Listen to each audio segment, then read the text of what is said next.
Hi, everyone. Welcome back for another episode of Wellness Matters. Again, as usual, today I have such an amazing guest, and I actually found her on Instagram. I was scrolling, and there was something about her energy that I was completely drawn to.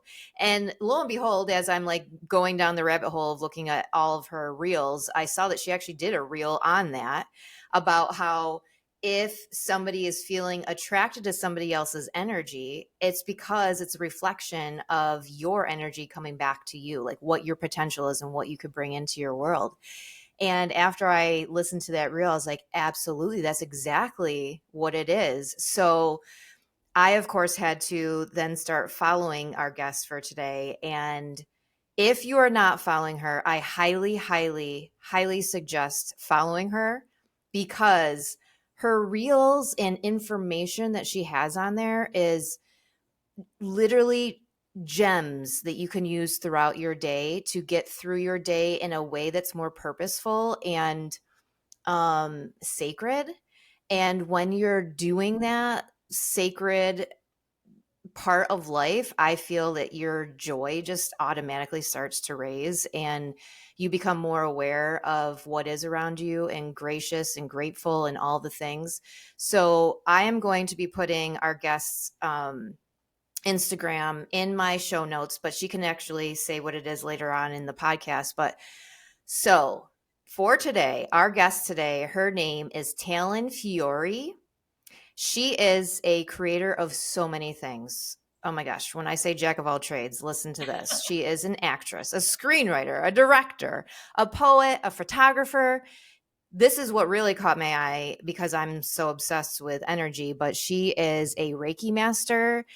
Obviously, that means that she is a healer and she is a spiritual creative. When I say start looking at her reels, she is so creative in the way that she's delivering this information. It is all consuming. It really is. You all of a sudden have to do what it is she's doing, and it's just amazing. But on top of all that, she actually has time to be an author as well. She has written a book called Brown Eyed Girl, which is a book of poems that she has written. And Lord only knows what is going to come in the future for Talyn. So, Talyn, thank you so, so much for being here with me today. I cannot wait to hear your story and just pick your brain on how on earth did you accomplish so much in such a short period of time. So, thank you so much for being here. Yes, thank you so much for having me. I really appreciate the beautiful introduction. I love how people respond to what I put up. I I was so resistant to social media for so long, which is a huge part of my story, and it makes me so happy that people find themselves in me. And I think a lot of people Mm, relate to like when I don't wear makeup, when I'm just like wearing sweats and just the relatability. One of my main goals yeah. is to make spirituality digestible. I feel like I want to talk about it like it's, hey, you should brush your teeth in the morning. It's just that simple. Mindfulness, Right. consciousness, spirituality. They're things that sometimes we think of as taboo or new age or woo woo. It's like these are things that we should just talk about that are so innate that make your life so much better. Hmm. Just like brushing your teeth or making your bed, meditating, journaling, being conscious, all of like the tips and tricks that I teach, Yes. they just make life better in such a grounded, organic way. You don't have to be super woo woo to be conscious and to be mindful. So I'm really glad to hear that it resonated with you. Well, and to piggyback off of that, I just got done telling you that I have my own preschool and I love incorporating this kind of like mindset with the little ones because I swear they are sponges. And the Mhm. more, I don't know, them hearing these even the words of kind of being more in tune with your intuition and inner knowing, the better that they are going to receive it as they age, you know? And Mhm. I think, you know, especially in public schools, I say this all the time. We talk about the five senses, but we never talk about the additional, like the sixth sense of, Mhm. energy and spirit and the unknown, the unseen. And if we did start incorporating it into our curriculums, then can you imagine where we would be even today? Just, Definitely. I don't Yeah. I know. mean, energy is fact. We know that every single thing in this world is creative energy. If you look at my finger under a microscope, it's not solid. It's a bunch of energy moving around. So it's just a Yeah. beautiful thing that mindfulness is coming into more of the schools and that there's more of a thought about what people are eating. There's just consciousness. I think one of the direct results Hmm. post COVID was people realized how miserable they were. So they started eating better and paying attention, and self-work is at an all-time high in self-development, which is such a beautiful world to think that our children are going to know different, relationship styles and attachment patterns and love languages. To just think about, if we had all that knowledge when we were young, like, it's the world is shifting into a much more open and expansive place, and it starts with the children. They say more is caught than taught. And I just think about so Oh, many yeah. things that are so standard now. I'm like, gosh, if I'd known that as a young girl getting like my Yeah. heart broken, it would have been so different for Yes. me. Yes. Yes. I agree. Oh, I love that.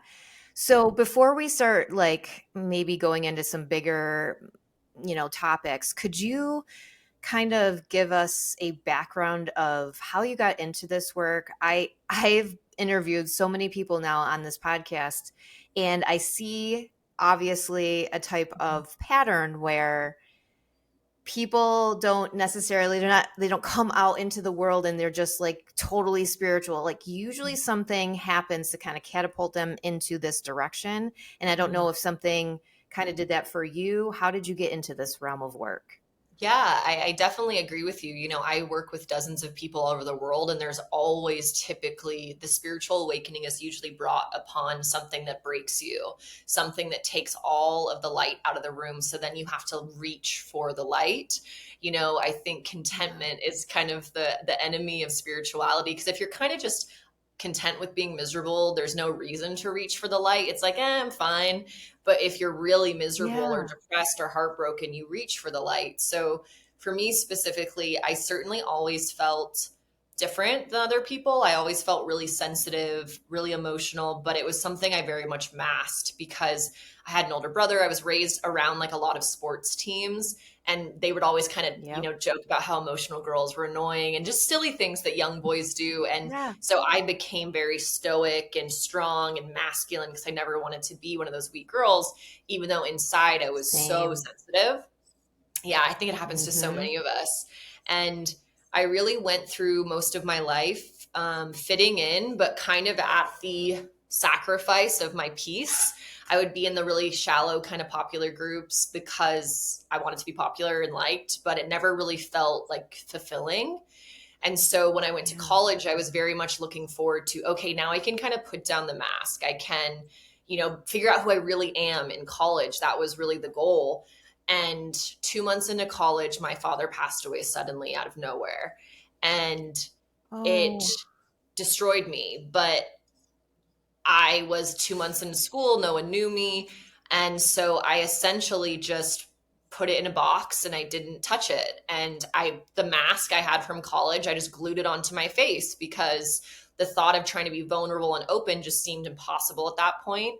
So I once again kind of jumped into a shallow friend group, really focused around getting good grades and drinking, and just had a very kind of shallow college experience. Was pretty miserable the whole time, but also having a lot of fun. And a lot of the times those go hand in hand. So Yep. I Same. kept, yeah, right. You look back, you're like, wow, that was fun. But you knew it. Like, I remember at the time being so miserable for so much of it. And Uh-huh. it wasn't Yep. actually until 7 years after my father passed, I was in a relationship that was all consuming. And he was the first person I dated after my father passed. And when he broke up with me a few times and there was cheating and all sorts of stuff, that breakup Mm. broke me. And not only that, it opened up this box of grief that I had hidden in my heart. So I always say the breakup was just a catalyst for the very deep grief of my father that I hadn't worked on. So with that, I had just moved to LA. I was kind of new there. I was going to pursue acting. I had left a really cushy corporate job to chase my dream. I thought I was doing all the right things. And then this heartbreak just destroyed me. And I remember just being so depressed, so lost. And luckily, my mom, who's quite conscious, she was like, you should go to this place in LA called Unplug Meditation. I'll get you like a 2-week membership. Please, for the love of God, just like get out of the house. And I went and I did breath work for the first time and just bawled my eyes out. And I'd never been able to emote in public. So it was just exceptional for me. And I went to a class every day for 2 weeks. And it was the first time that I felt a glimmer of hope, just anything. And I'm a bit of an extremist, which I will self-proclaim. So then I just went all in. I was like meditating, reading every book you could. I started going on retreats. I started just consuming because it was the only thing that felt like it had substance and like that it would be reliable. Exactly. And real.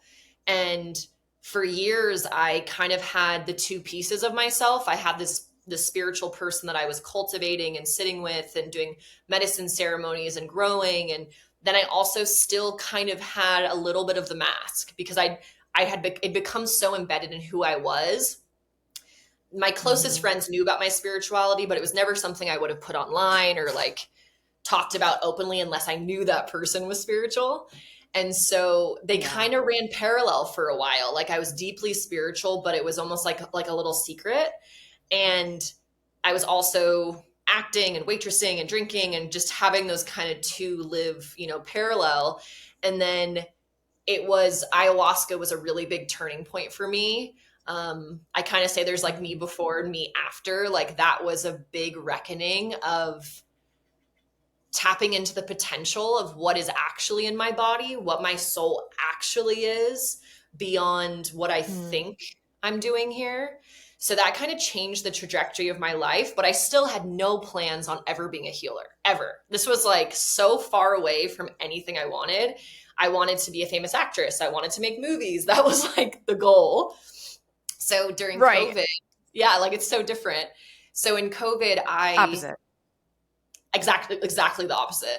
In COVID, I was living with my mom in Laguna Beach and I had a friend who did Reiki and she was like, you should get certified, just because I was always asking her to do it. She's like, you should just do it because then you can work on yourself.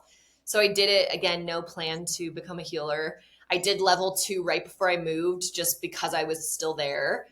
And I'll never forget, I was doing like a Reiki share night and I was doing Reiki on this young girl. And I kept hearing, they're not going to get divorced. They're not going to get divorced. And I had never heard like intuition before for someone else because I'd never tried. And I felt so uncomfortable. And finally I kept getting like a nudge from my spirit, like you have to say something. So I went up to her and said, hey, I don't know if this is going to mean anything, but they're not going to get divorced. And she just started bawling. And she's like, my parents just said they were going to get separated. Like I'm so twisted up about it. And I just kind of sat with her and was like, I don't know what's going to happen. I'm not like a future reader, or future teller, you know what I'm saying? But that was what was coming through. And I remember driving home that night and thinking, maybe this is bigger than me. Maybe this is something that's meant for others. And still I moved back to LA. I kind of put it on the back burner.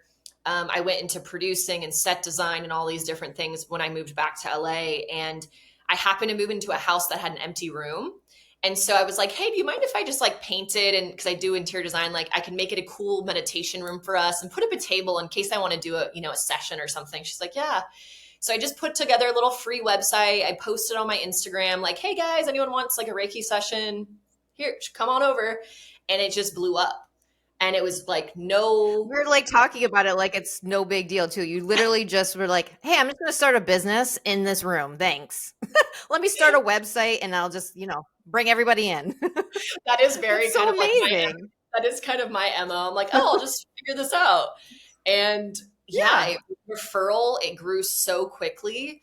And it still was one of those things where like I was producing and I was working on a screenplay and pitching a show idea. And then I had my really spiritual side of working with people and feeling really tapped in spiritually. And again, it was still kind of these two roads like running parallel.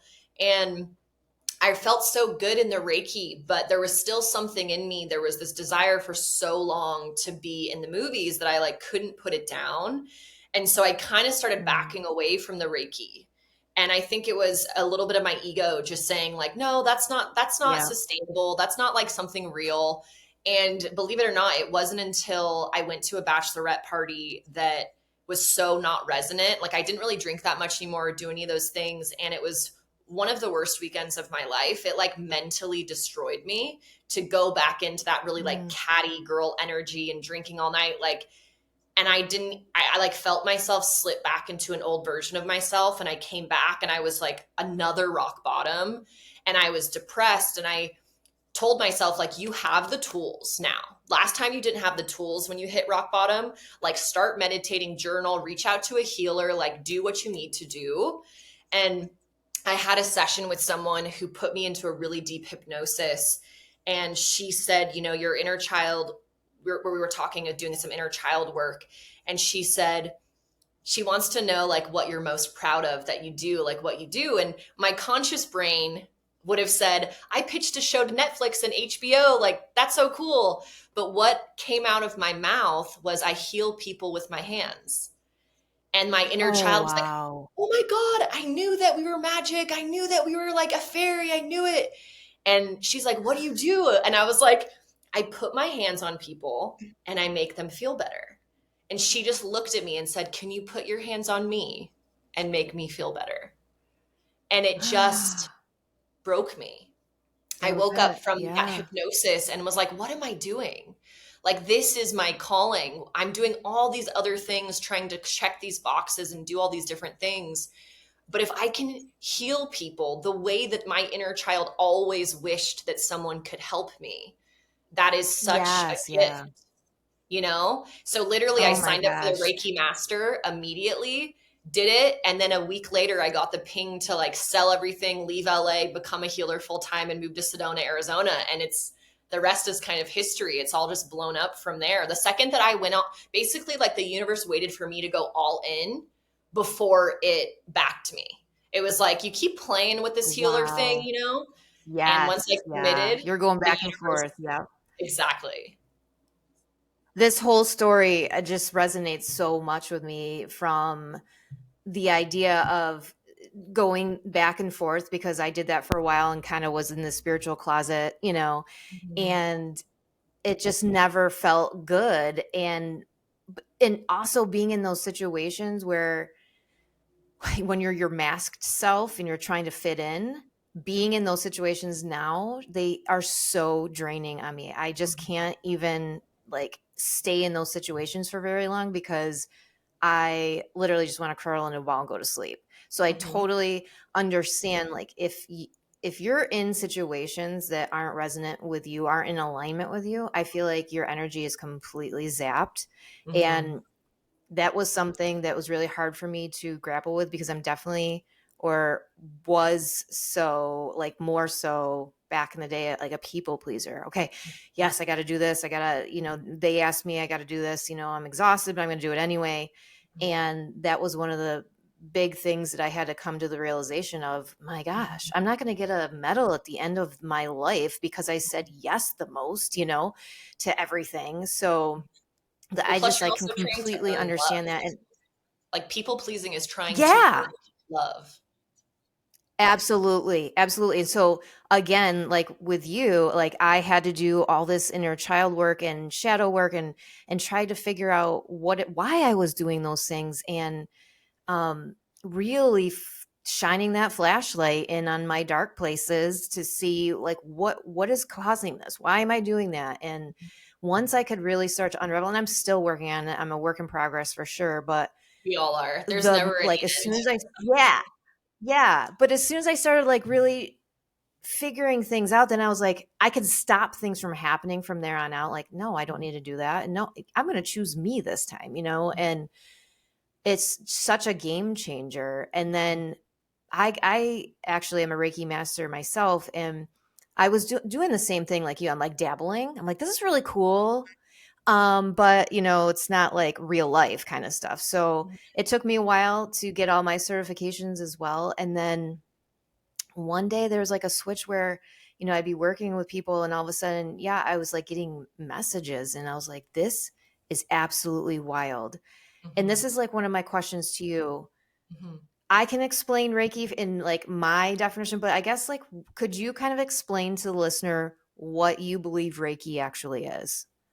Yeah, so for me, kind of like I mentioned earlier, we know that everything is made of energy. This is a fact.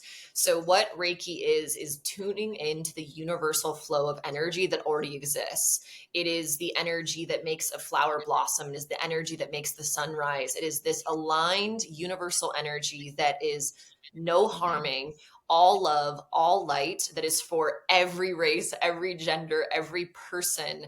I am of the belief that everyone can do Reiki. I believe that attunements and trainings help to channel the ability, but I believe that everyone inherently is a healer. Like there's nothing that makes me more special than anyone else. We've all had our mom Right. like hold our, our scarred, our skinned knee and kiss it, and it actually feels better because her love is like going Yeah. into our knee. So for me, Yeah. it's a concentrated way of using energy. So if you think of someone who you're working on, let's say the client, they're at a specific frequency. So they're really far away sometimes from the natural alignment of what their soul is like because there's so much conditioning and trauma. So you work with a Reiki master who's attuned to a certain frequency that essentially becomes a straw to get the Reiki or the Mm, energy to reach them to the vibration they're at. So I always tell people, yeah. you're healing yourself. Your intention to be healed is actually sucking the Reiki through me. I'm just a catalyst because I'm attuned to a frequency that's higher to be able to grab the Reiki and bring it down to you. But again, like I'm always trying to tell people, like, you're healing yourself. I'm just a catalyst. Like I'm just a stepping stone. Because I think that there's so many Yeah. healers that get like guru sized, and it's like, no, you're the Mhm. healer. Mhm. Like, let me teach you how to fish. I don't want Yes. to just give you the fish that is me.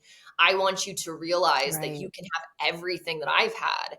So Reiki is this thing that we all have. It's just a matter of waking it back up and setting intentions to use it. I love teaching Reiki. I have all three trainings because once people get attuned to that first level, it shifts. Immediately things become clearer. They know how to clear Mhm. their energy. They know how to ground themselves. Even if they don't want to ever become a healer, my teacher said if everyone was Reiki certified at least level 1, it would change the world because we would start acting out of our 100%. hearts instead of our minds. Yeah. Yeah. Oh my gosh, I love that explanation. It's so perfect. And I think that that's why your not to bring up Instagram and social media, but I think that that's why it's yours is so powerful because like you said, you're helping people empower themselves to heal themselves and not always look outward for somebody to heal them. Like we Mhm, all have the capacity to allow ourselves to heal. And mhm, but we've given our power away over the years and think that somebody else has to fix us. mhm, And that's why your reels are so powerful because they're little bite-sized information that people can start applying and doing every single day without having to go out and find a practitioner of some kind, mhm. I think it's great that there are so many practitioners out there to like locate, but Yeah. long term, I think yeah, like you said, everyone has the ability to heal, Mhm. And it's so true. I have you so know. many clients that I work with in a one-on-one capacity, but what I always tell them in the beginning is like, I don't want this to be permanent. I want this to be temporary. I Yeah. want to give you the tools and help you. Because a lot of people, there's kind of two different ways to heal. You can either walk the road alone and teach yourself and heal yourself, or you can walk alongside a healer that can give you the tools and keep you company until you feel strong enough to take the journey on your own. So, Yeah. either Yeah. way, it's like, even if you want to do that second option and you want me to help and get in the grit with you and really help you and empower you and work Mhm. through the big stuff. I don't want it to become a crutch. I want it to empower you to Right. walk away and start to soar and shine your light into the world. Well, a perfect example of you like holding that space for the listeners. Last night, Talon actually had a breath work session, like group session via Zoom. and it was an hour long. But so she was administering Reiki the entire time, but also showing us how to heal ourselves through our own breath. Okay. So obviously it seems crazy that it's just air and you're breathing it in. But when you are doing it in a way where it's supposed to be like intentional and healing, holy cow. And then she incorporated a little bit of screaming action where like we did like the breathing for a while, and then she's like, okay, now that you've got to this moment, we're going to even like release even more trapped emotions through screaming. Because actually I have gone to several different healers who have said, you know, you have some trapped emotions in the liver, which is usually like linked to anger. You know, like there's something repressed. It could have been from like childhood that's still kind of hanging out there. And actually screaming it out is one of the best ways to help detox your liver. So last night was an emotional roller coaster for me. I went from laughing to crying to, you know, screaming and all these things, but it was so unbelievably powerful. And you were the one holding the container. So I felt completely safe. I felt like you were walking us through it and telling us what to do for every moment that we were online. And you always were so loving, and you were just like, you are held. You're not alone. You don't have to do this alone. And I think that that was what was so comforting for me, was knowing that I had that healer alongside of me and not trying to white knuckle it by myself. So I love that you do that. Yeah, it was Yeah. so powerful, Can so much. Thanks for that reflection, because I want to mention anger for a moment. I had a dad who was yeah. very explosive. So I very much Mm, labeled anger as something bad, as something that I do not show. bad. Even if I'm like mad at someone, Mhm. I tend to get either frustrated or sad. I rarely get like angry, because I realized through Yep. work that I was just like, that is a non-negotiable. Because I was scared a lot as a kid, because my dad would just scream. And so I, same as Yeah. you, I had so much anger trapped in my body. And I remember actually in Sedona, a healer putting her hands on my head and she goes, "You are filled with so much anger." And I was like, "No, I'm not. Like, I'm not Yeah. an angry person."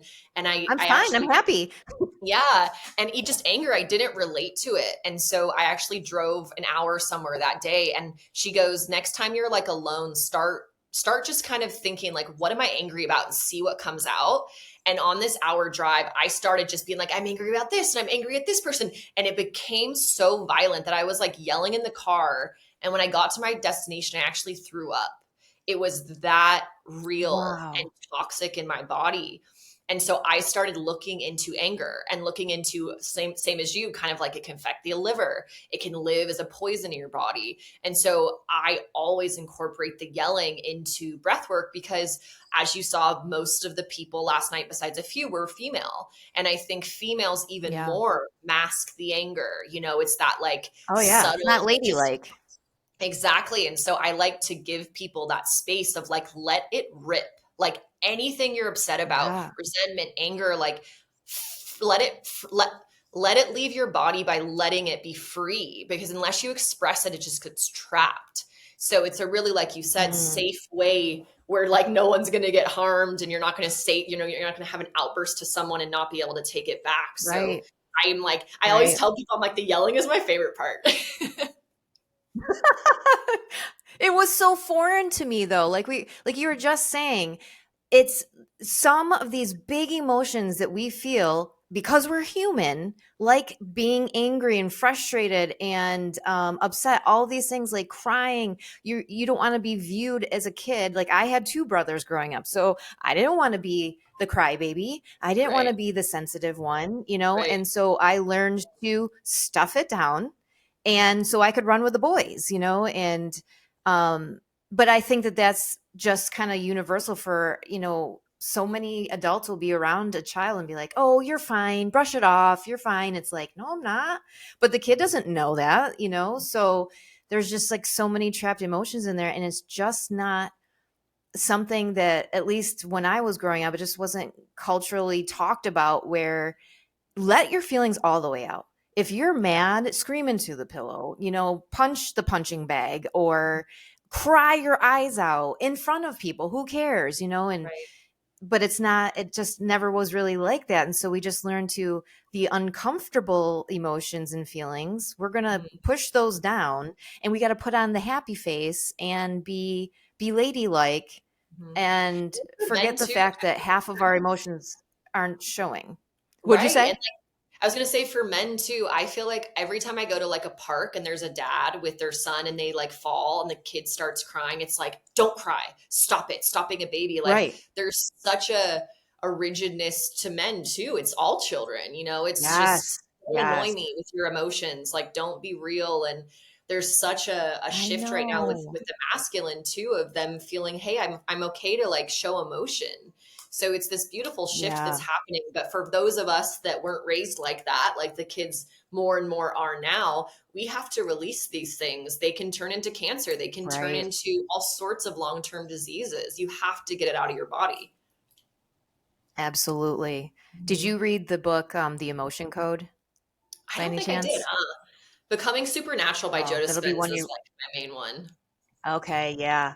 You're gonna want to check out the Emotion Code. I'm actually in the middle of it, but I had heard about it a couple years ago, and it's just all like the whole book is like how to actually get your suppressed emotions and Mhm, limiting beliefs out of mhm, your body. mhm, And like I'm talking the deepest ones that, have been lingering for 20 plus years. mhm. And you're like, I didn't have that going. No, I don't even know what that is. And so through muscle testing and stuff, he like has this whole toolkit. It's really interesting. I'll But check it out. yeah, yeah, it's just again, it just goes to show you like that author actually was just explaining that any of those trapped emotions, that's energy. So Mhm, everything like you said is energy. So mhm, when we have an experience happen to us and we don't actually release it, that energy is being stored somewhere you know, in your energetic field or even mhm, into your body eventually. mhm. So Yeah. yeah, it's just the more I understand, the more it actually makes sense to me how we get so sick, you Yeah, and know? it's so interesting. I'm releasing a book in May, and what one of the main things of it, it's called Waking Up an Ode to Alchemy. But with the alchemy piece, it's really about alchemizing your pain into your purpose. Because, like I mentioned, Mm, I was like you, where I really stunted myself as a girl and didn't show emotion and was stoic and really didn't show a lot of emotion unless I drank too much. And I yep. started writing a poetry book during COVID and started just really getting in touch with my feelings. And it wasn't until I went deep, deep, deep into the darkness that I was able to reclaim my light. I feel like for my first couple of years of spirituality, maybe I was just trying to like not skip over the darkness, but I was like, I'll just go scream at breath work, but I don't have to actually think about it or go there. And for me, Right. poetry has been such a tool of if you can take a moment of pain, let's say a heartbreak, grief, and you can write something, you are literally alchemizing that pain into beauty. Whether it's a poem that you just read to I yourself, love or it. whether it's someone you give to someone, or a poem like I'm doing where you release it and it helps people, I think that there's such a opportunity for people to alchemize pain into anything, whether it's you're feeling sad about your childhood, so then you go cook, a meal from your childhood that reminds you of that. Like it's taking that moment, fully feeling it, and then creating something. Maybe you dance, maybe you sing, maybe you call a friend, maybe you do some mirror work. Like just take, if you literally take anything and change it into something of more value, that's alchemy. It's taking lead and turning it into gold. So if you can Right. take something that hurts and turn Right. it into art or turn it into anything Mm, else, you have alchemized it into mhm. something. There's purpose now for that pain instead of it just being pain. Right. And that is to And I me freedom. Yeah, one of the things that you always mention in your reels and whatnot is once you do transmute or alchemize something, then you also like lovingly release and say thank you for that lesson, Mhm. and not just like, oh, I can't believe that happened to me. Mhm. No, it's like, thank gosh that happened to me, Mhm. because now look at me, look how strong I am now. And so not only just transmuting it, but also thanking it. I Yeah, I and think that's so gratitude is powerful. like gratitude is one of the most high frequencies that there is.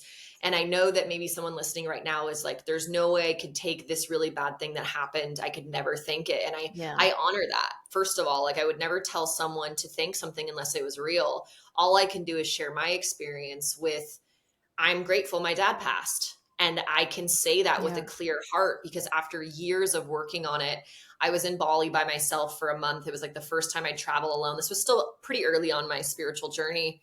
And I remember just sitting in this forest by myself and sitting there and being like, why did my dad have to die? Like, why? I can figure out why Yeah. everything else has happened. I can thank everything else, but like, why? And I so distinctly, for me, I have a clairsentience. So it's not that I hear, it's like I get a knowing. It's kind of like a little confusing to explain, but this deep No, knowing I get it. Yeah. of my dad saying, if I had lived, you would not be here in the jungle. If I had lived, you would not have found your purpose. You are meant to heal the world. I had to die Wow. for that to happen. And just having this moment, I was only, I don't know how old I was at the time, maybe early 20s. And I remember just sitting there and trying to take that in of the gratitude of the sacrifice that I feel his soul made so that I can serve the world. And not for me, the breaking of me was not pleasant. I didn't enjoy that part, but I do know that there's Right. zero Right. chance I'd be here talking to you or be a healer if he hadn't have passed away, because I very much had a trajectory planned that he was going to help me with.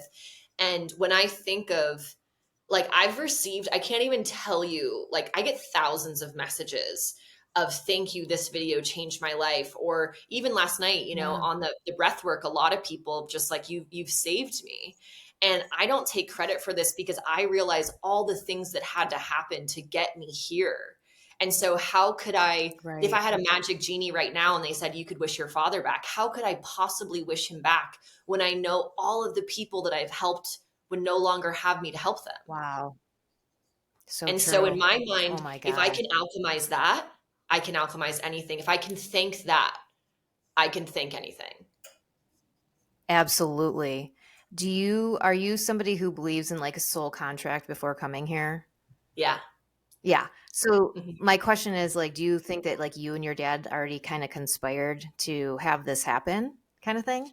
I think that's Yes, so I cool. definitely think that. I actually had an Akashic reading a couple weeks ago, and it was interesting because actually opened mine and my dad's, and he was saying, he just started laughing. He goes, it's so funny that you see your dad as this really big person in your life, but he was like, you're actually the big one. You're this huge old soul that's like Oh, millennia old.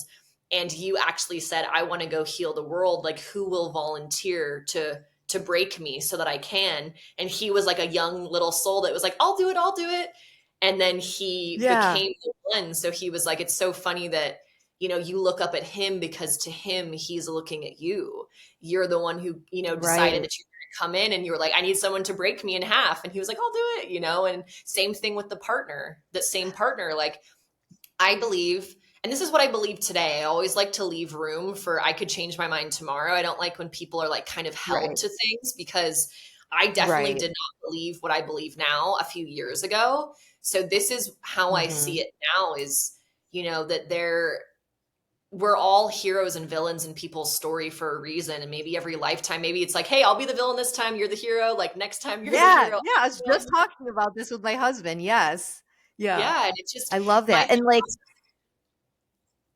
I I'm was sorry, just go gonna ahead. say, I was just gonna say that whether it's real or not, right? I always like talk about this with spirituality. Like, what if like someone's like, what if one day you died and you realize that everything you thought was wrong? I go to this person, I said, are you happy? And they said, what do you mean? I'm like, you hate your job, you're in a toxic relationship. Would you consider yourself a happy person? And they're like, well, not really. I'm like, I know that I love my life. I know that I'm fulfilled. Right. I know that I'm happy. I know that I'm of service. It doesn't mean I have all perfect days. I'm human. But I'm like, even if everything that I believe ends up being false, I still have a lot more fun and a lot more joy on this ride of life. And how Right. much more fun is it to think that there are soul contracts and that everything has purpose and that you orchestrated this versus just everything is chance and it's throwing spaghetti on the wall? I would rather view my life through that lens, whether it's real or not. That's how I honestly feel. And I Right. do, to my core, believe I it's feel true. the same way. It's like, why? Why would Right. I want to live in like a horror novel when I can live in like Harry Potter or something? Exactly. Exactly. When I was thinking about your dad, the first thing that like came to mind was, yeah, he signed this soul contract and you said like he's like a younger soul, but look how much he expanded by doing that, by maybe exiting life a little bit earlier than the typical human being would, whatever. But look at he amplified you in this lifetime and he expanded his by being the one to step forward and doing that. Like how Exactly. amazing is that? Yeah. I just love It's that. just like we're all just giving each other So gifts. amazing. Everything is either a lesson Yeah. or a gift. And so it's just a matter of life is all perception versus reality. Do you want to perceive it as something happened to me and I'm a victim? And don't get me wrong, I was victim mindset and depressed for a lot of my life. So Yeah. I only talk about these things because I've been depressed, I've been You live bulimic, it. I've been broke, I've been heartbroken, I've done self-harm, I've been in the pain, and I understand how Yeah. hard it can seem to be where I am now, but I can just tell you that it's possible because I have done it. Yes, I love that. One thing that I think is like such a major topic that isn't necessarily, maybe it's kind of boring to people, but I find it super fascinating. Can you explain to the listeners what um setting intentions means, because I Mhm. feel like when you're doing a lot of this type of work, if you're not really being intentional, then you're not going to necessarily get the results that you're wanting. So, can you explain what intention means to you and Mhm. why it's important? Yeah, I think intention is something that's very underutilized. A lot of people on like a full moon ceremony or a new moon will do an intention, or maybe you do it once a year at New Year's Eve and you set all these goals or intentions. And I believe that we are all the creators of our reality. So if you're writing a script live every single moment, wouldn't you want to continue to frame the script that you're writing in a positive way? So I always tell people, wake up in the morning and say, this is going to be the best day of my life. I can't wait to see how you bless me with miracles today, God. Look at yourself in the mirror and say, wow, you're beautiful. Like I live Mhm. alone, but I talk out loud a lot to the universe as if it's my best friend, parent, lover, all combined, that is just sitting there waiting to support me. Like, when I'm having a hard day, I'll talk to my walls and be like, this is really hard. Can you give me clarity on why this is happening? Or can you give me strength to push through this? Or can you have a friend reach out so I don't feel alone? Like, I'm constantly setting intentions and asking questions as if this is an actual dialogue happening real time with the universe right now. So, get in the Love car, you're that. about to drive. I set the intention for an easy drive to work. These micro intentions are everything. Like, intention is how Reiki works. People always ask me, how can you do virtual Reiki?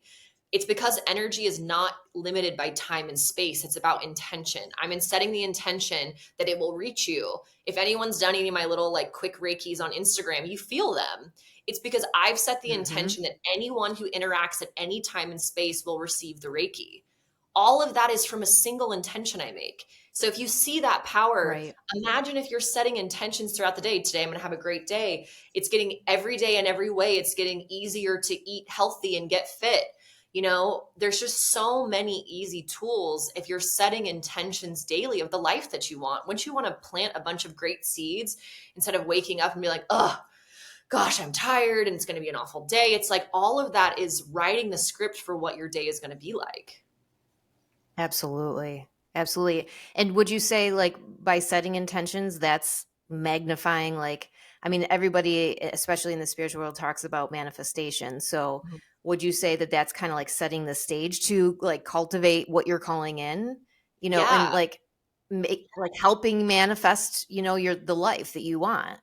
Yeah, it's a huge part of it. I actually just did a manifestation course with Daily Om that's going to come out pretty soon. So I'm like really in the manifestation No world because I way. like it's like 7 videos and I'm Yeah. really like breaking down how to do it. And intention's a huge part of it. It's something that I talk about in the course of you have to set the intention. And the other kind of two pieces are elevated emotion and belief. So you can set Okay. intentions all day, but there also has to be a belief eventually that you're talking to something. Like at first you kind of just try it. Like you're trying to form a new habit, you're just trying to do it. And then what I like to tell people is start asking, like, I'm setting intentions every day. Let's say I've done it for 3 days, and then you don't really know if it's working. And you say, universe, can you show me like a micro sign that it's working? Like, show me and just pay attention. I am like Oh I'm yeah. like Curious Kelly, constantly looking for meaning in numbers and songs and signs and Me symbols. too. I do It's too. like, I know. just ask and look, ask and look. And the Mm, universe will show you something mm, that is specific to you to prove to you that the intentions are working. And it's just like anything, it's a small little baby muscle. You just got to build and build. And then you'll start to gain trust. You'll see reflection of it working. And then you're going to trust more. And then you're going to get bigger payoff because now your trust muscle's getting bigger. I think a lot of love it. spirituality has become this like, watch this one video and manifest $1,000 or whatever, like this like Right. instant Right. gratification. And it's like, that's kind of clickbait, but also because it's like consistency is key. It is your actual vibration that is creating your reality. There's so many clients where I get on with them and they're like, I love my life. I'm doing so well. And I'm like, okay, well, like, how's your relationship? Well, it's not going so well. How's your job? Well, I kind of hate my job. Okay. And I'm like, okay, let's just take a beat because you think that you're really aligned, but you hate everything in your life. So your outer reality is actually being much more honest to me than you are. And it's not to say that they're trying to like trick me. They think they're so delusioned to think that suffering is normal that they Right. don't realize that. But Right. I'm just saying your reality doesn't lie. If you hate your job, you're in a relationship that's difficult, you don't feel good inside. No matter how much you want to tell me that Right. you love yourself, if you loved yourself, you would not be in an external reality that did not feel good. So I always say to people, look at your reality. That will tell you what your inner landscape looks like. If your outer reality is grim, Yes. it doesn't matter how many meditations you do or how many, yoga classes or bar classes or juices you drink. If your outer reality is a mess, so is your inner landscape. And that's just a fact. Right. Right. It's mirroring everything back to you. So Mhm. the more that you're like, nah, I hate my life, I hate my job, I hate this, that, the more you're attracting it to you. And, And also, it is. that It's means like, you hate yourself. That's what it actually means. mm, You hate yourself. So you are really? attracting all of these things that you hate because it's just amplifying this hate that you have. And the universe is actually trying to use the job that sucks or the partner that sucks to show you how little you value yourself, how little worth you What have. would you, So it's trying to help you. what would you tell somebody that came to you that literally is very negative and not happy in their life? How would you like start to kind of get them to change that? I would say, are you more attached to your current reality and being miserable, or are you able to change? I don't know if that quite made sense, but basically people get so attached to their suffering. I would say, okay, let me just do that again. Yeah.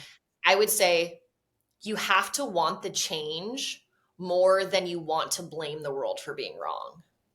Because Mm, people are so used to being a victim, and myself included, yeah. like I used to be like this, that they're so obsessed and attached to that story. I'm like, you have to surrender the victim story to change. Can you? Yeah. Can you actually say that it's not your boyfriend's fault for cheating on you or that it's not your fault that this happened? Are you ready to let go of your identity to have a better life? And that kind of really like kicks And if people because they're they're like, not, and then if they're not, yeah. I would say, call me when you are. I'm just kidding. I would say, Yeah, yeah.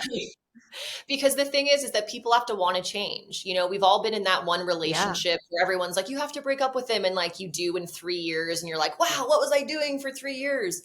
People are ready Yes. when they're ready. And you cannot force Right. someone to Right. want a better life. I have a really good friend that has been depressed the whole time I've known them, and it's heartbreaking for me to watch. And I have tried so many Mhm. times to say, hey, I think if you change this, if you change this, and it just got to a point where all they wanted to do was hate their life without changing it. And Mm. I just got to the point where I had to say, I have to allow you to be miserable, which is so hard for me as a healer. But I Right. can't Yeah. get you to want to choose happiness over misery because it's uncomfortable, because it's different, because it's unfamiliar. So I really Yeah. just, it's really getting to a point of if you want change. And then if you want change, the foundation of everything is self love. You can do every So ceremony in the world. You can do all of the things, spend thousands of dollars on the healers, have really fit lifestyle. If you do not love yourself, if you do not value yourself, nothing is going to change. Because so true. if you're people pleasing, that means that you're valuing other people over yourself. If you're over giving, same Mhm. thing. If you're not good with setting boundaries, that means that you value other people's lives and their opinions more than your own energy. If you're undercharging for your services, that means you don't value your own time and your own energy. If you are, being kind of belittled in a relationship, that means you don't value yourself. So all of these things, I've had a lot of people be like, I love myself. And I'm like, the relationship that you're in does not reflect that you love yourself. And that's a Yeah. hard pill to swallow. Wow. But Yeah. if you loved yourself, you would not let people walk all over you. It's just, you wouldn't. Well, and I feel like the more that you choose others over yourself, the more yourself doesn't trust you. So the Yep. easier it is for you to keep choosing others than yourself. And, Mhm. Becomes you almost just addictive. become farther and farther away. Yes, Mhm. yeah. But then it's like, if you are somebody who wants to change, it's very terrifying to say, I'm choosing me, but my gosh, I can't even see myself. I'm so far from Mhm. there, you know? Mhm. And it seems so scary, but going in and checking in on yourself for that first time Mhm. is like so transformative that Mhm. every time after that is going to be so much easier. It's not as scary, I feel. Yeah, I would say that every single client I have, the first time I bring their inner child in and do some inner child work, they cry because Mm. that Yes, is I how know. Yeah. far they are from themselves. Just right in that moment. Like it's just this reunion Yeah. of this little kid Yeah. inside of you that feels abandoned or thrown away or rejected. Yeah. And people don't realize that when you are people pleasing, you're now becoming the adult that's rejecting your inner child because you're saying your Yes. Yes. feelings don't matter, your time doesn't matter. I'm going to choose these strangers or these friends over you. And so inner child work is so paramount for that reason. It's reconnecting with that part of yourself that you're actually rejecting, just like you felt rejected as a child.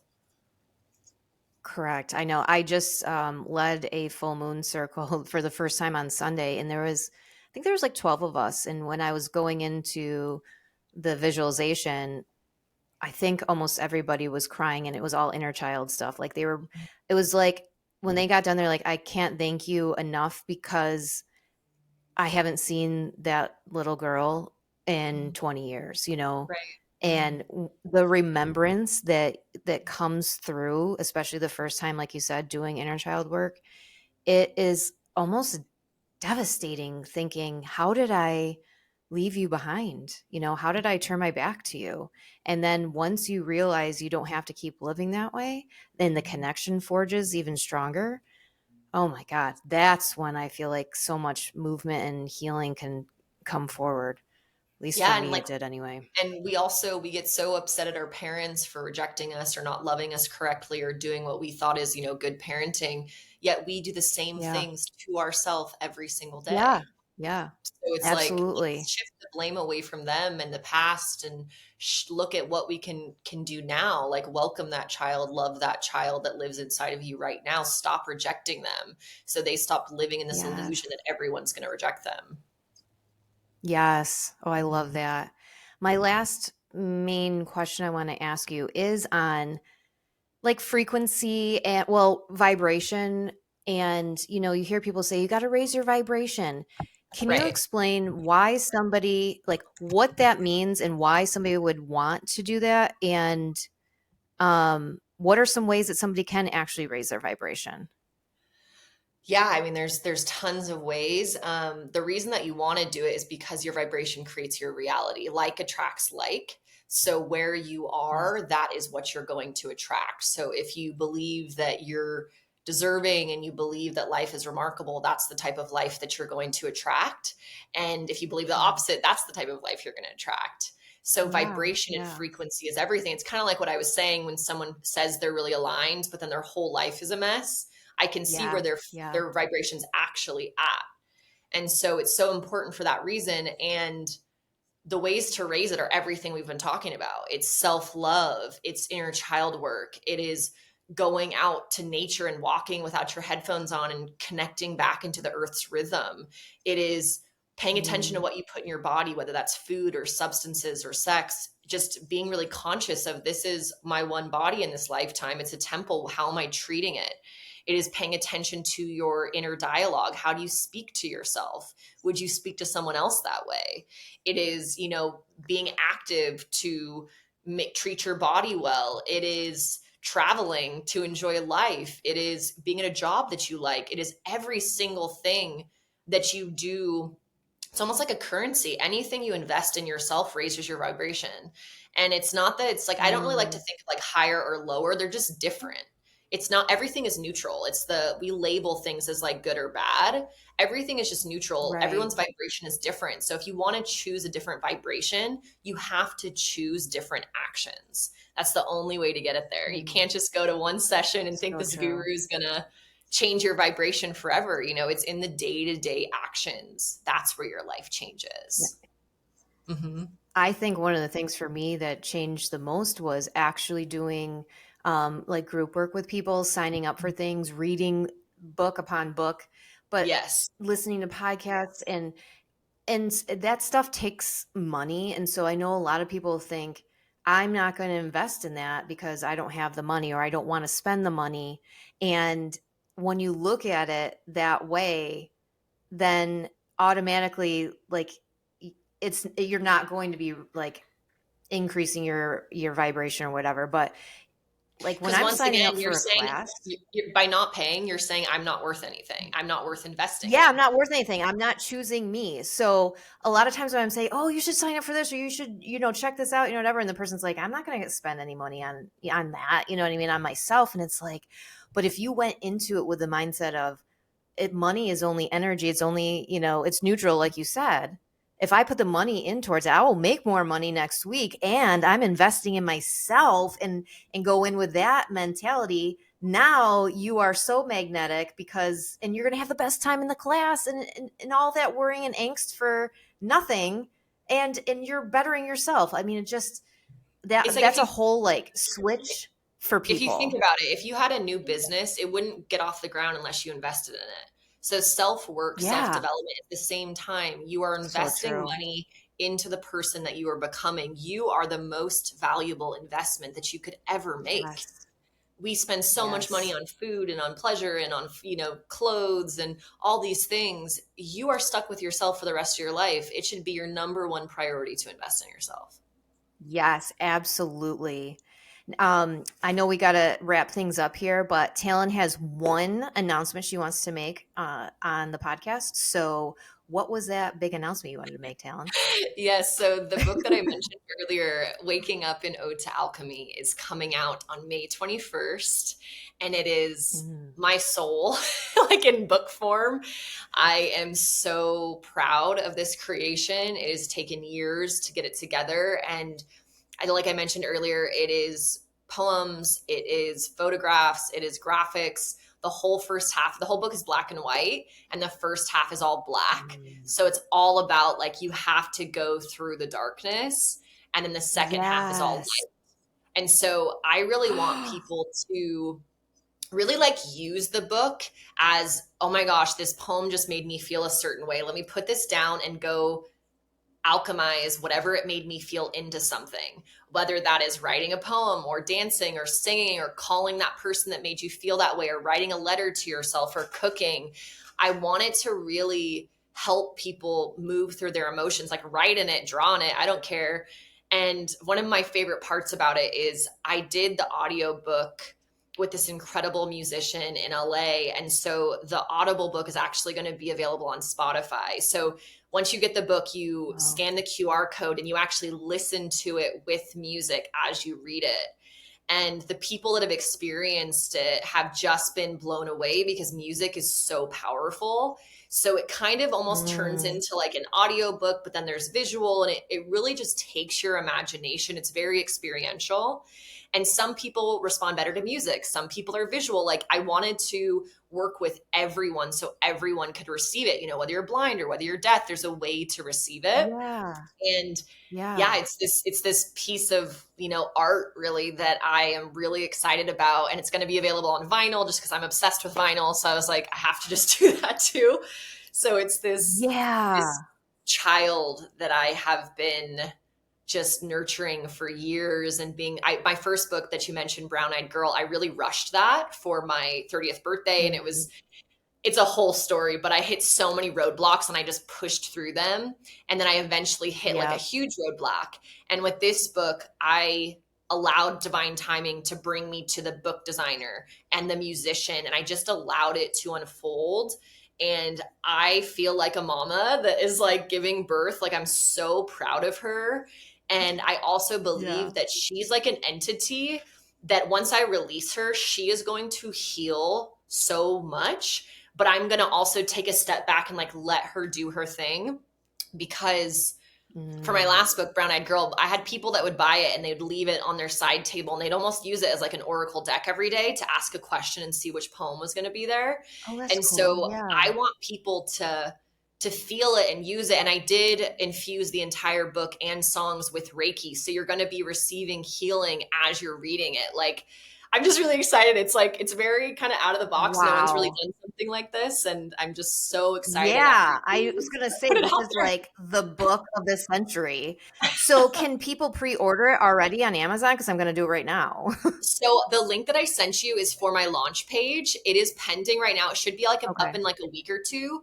But if you go to the perfect. email or the link that I sent you, there's a subscribe form. So once you subscribe, I'll send it to you once the link is live for pre-saves and pre-order. Oh, awesome. That's amazing. So I'll definitely put that link then in the show notes as well so people can do that. Or, wait till May 21st, but why would you want to do that? Pre-order Yeah, that. and if you're following me, like I'm you're gonna. surely gonna get the link right when it comes out because I'm gonna be like, ah. Yes, absolutely. Oh my gosh, how exciting. I love this. Well, Talon, thank you so much for coming on here today and telling your story because it's not always easy for people to do that. And well, I feel like your story has made you who you are, obviously, and you have completely embodied it. And so now you can speak about it in a way that doesn't maybe not so hurtful to you anymore, but you're using it to heal. And I just love that. So thank you so much for being here with me today on the So welcome. I podcast. had so much fun. Thank you so much. I really, really appreciate you. Yes, absolutely. We're gonna have to do another one on a billion other topics because you go deep. So I love that. I So know. we'll have I'm to like, plan another give me one like any maybe word. after I'm the like, book's okay, I'll out. tell you all about it. Yes, yes. Oh my God. Well, thank you so much for coming. And thank you so much for the listeners. And I will see you next time. Bye, guys. Thank you.